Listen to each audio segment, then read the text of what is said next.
Мен башка дагы бир юристтерди жалдадым эле, алар алдап кетишти. Чынын айтканда алдап эле кетишти. Артурдун алданган окуясы Россияда айдоочулук менен оокат өткөргөн миңдеген мекендештерге тааныш.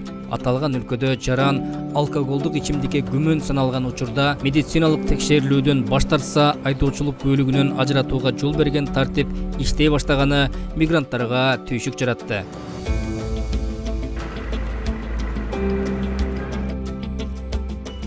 Артурду иш үстүндө жол сакчысы тосуп документтерин текшергенден кийин кое берген.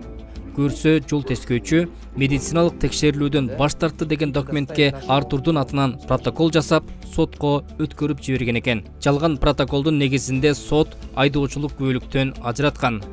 Бүгүн жалган протокол же жала деп айтууга толук укуктук негиз бар. Анткени Артур укук коргоочуларга кайрылып, жол тескөөчү менен соттошуп жеңип алды. Экспертиза аркылуу биз доказательстволордун баарын чыгарып, сотто утуп чыктык. Артур колду койгон эмес, өзү мага айткан чындыгын.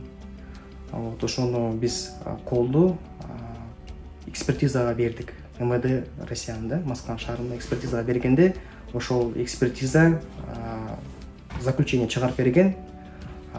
Протоколду колдор койгон протоколду Артурдун колу кол эмес, гаилер өздөрү коюп бериптир да колду.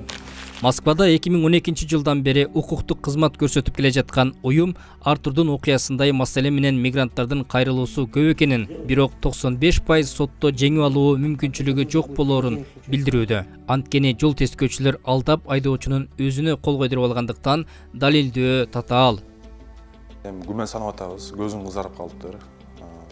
Барып эмеден өтөлү дейт. Медицинский. Ошол кезде биздикилер кээде отказ кылып коет или уставчы болот, түшүнбөй кол коюп коюшат да. Негизи ошол кезде суранганда сразу эле клиенттердин алып кетирип башка такси мененчи, өздөрү барып ошо эмеден өтүш керек да. Полностью ошондо тура болот да. Анткени деген кол койгондон кийин уже бул отказ да, ужечи. Биз жеңе алган эмеспиз да ушул убакка чейинчи. Мына 2025-жылы мы первый раз мындай эмен ат менен кылдык да. Жеңип чыктык. Бүтөн эл, бүтөн жерде өз укугу үчүн бардык эле мигранттар аягына чейин күрөшүүгө бара бербейт. Бул биринчиден акча, убакыт жана түйшүк. Маселен, Артур жөн жерден 200 000 рубльдай чыгым болду. Мен башка дагы бир юристтерди жалдадым эле, алар алдап кетишти. Чынын айтканда алдап эле кетишти. Аларга 30 000 берген, буларга так 150 000 бердим окшойт. Ошондо канча 185, 190, 200 000 чара нарак бера кетти да. Биз такси айдагандарды кыйнаган маселени Артурдун мисалында чагылдырганы барып, тилекке каршы мигранттардын турмушундагы кыйынчылыктардын бир бурчуна күбө болдук. Биринчи точкага жетпей эле бүтүп калдыбы? Бузулуп калдыбы? Ооба, биринчи точкага жетпей эле бузулуп калды.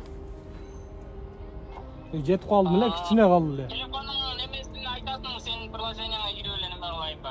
Өзүң караласыңбы же тартып барайынбы? Ошо азыр машина карап атам, ким тартып алат экен. Ооба. Эгер сен ошол жерде болсоң, точканы чогулта калалы, мен тартып алып барам. Хорошо. Канча мүнөттө келе аласың? Карайын сен тага. Канча мүнөттө келе? 29 мүнөттө барат келса. Всё хорошо, ошол жерде болом жолдочу. Жарай. Даяр болуп тур, а? Майли. Хорошо. Жалган берип коем деди? Ооба, ушу коллектив. Кыргыз экен. Алыс жерде ушинтип бириңерди карай жүрөткөзүңөр да? Ооба, коллектив.